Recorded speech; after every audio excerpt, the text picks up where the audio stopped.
রক্তক্ষয়ী সংঘাত ও দফায় দফায় আলোচনার পর ১৯ জুন সমঝোতা স্মারকে সই করতে যাচ্ছে যুক্তরাষ্ট্র ও ইরান। এই সংঘাত নিরসনে মধ্যস্থতাকারী হিসেবে গুরুত্বপূর্ণ ভূমিকা রেখেছে পাকিস্তান। দুদেশের প্রতিনিধিদের ডেকে এনে ইসলামাবাদের সমঝোতার চেষ্টাও করেছে দেশটি। এখন যখন চুক্তিটি সই হওয়ার খুব কাছাকাছি, তখন ইসলামাবাদের বদলে বেছে নেওয়া হয়েছে জেনেভাকে। কেন এই চুক্তিটি জেনেভায় সই হতে যাচ্ছে? শান্তি প্রতিষ্ঠায় কেন এত গুরুত্বপূর্ণ এ শহর? আন্তর্জাতিক সংঘাত, যুদ্ধবিরতি কিংবা শান্তি আলোচনা, অতীতে এমন বহু ঘটনার সাক্ষী সুইজারল্যান্ডের শহর জেনেভা। এটি এতটাই সুপরিচিত যে অনেকেই জেনেভাকে চেনে শান্তির রাজধানী হিসেবে। পাকিস্তানের আয়োজনে এই শহরেই এবার সই হতে যাচ্ছে ইরান যুক্তরাষ্ট্র সমঝোতা স্মারক।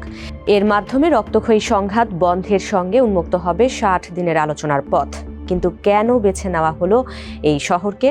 সংবাদ মাধ্যম বলছে, সুইজারল্যান্ডের দীর্ঘদিনের নিরপেক্ষ অবস্থান, জাতিসংঘ সহ বিভিন্ন আন্তর্জাতিক সংস্থার উপস্থিতি এবং গোপনীয় ও নিরাপদ আলোচনার উপযোগী পরিবেশ জেনেভাকে দিয়েছে অনন্য মর্যাদা। যদিও চুক্তি সইয়ের ওই অনুষ্ঠানে যুক্তরাষ্ট্র ও ইরানের কোন প্রতিনিধিরা অংশ নেবেন সেটি জানা যায়নি এখনো। জেনেভার সবচেয়ে বিখ্যাত আন্তর্জাতিক চুক্তিগুলোর একটি জেনেভা কনভেনশন।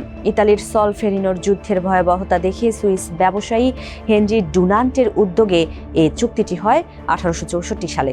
যুদ্ধে আহত ও অসুস্থ সেনাদের সঙ্গে মানবিক আচরণ নিশ্চিত করাই ছিল এর লক্ষ্য। দ্বিতীয় বিশ্বযুদ্ধের পর 63টি দেশ 4টি জেনেভা কনভেনশন নতুন করে অনুমোদন করে 1949 সালে। বর্তমান বিশ্বে আন্তর্জাতিক মানবিক আইনের ভিত্তি হিসেবে বিবেচিত হয় এই কনভেনশনগুলো।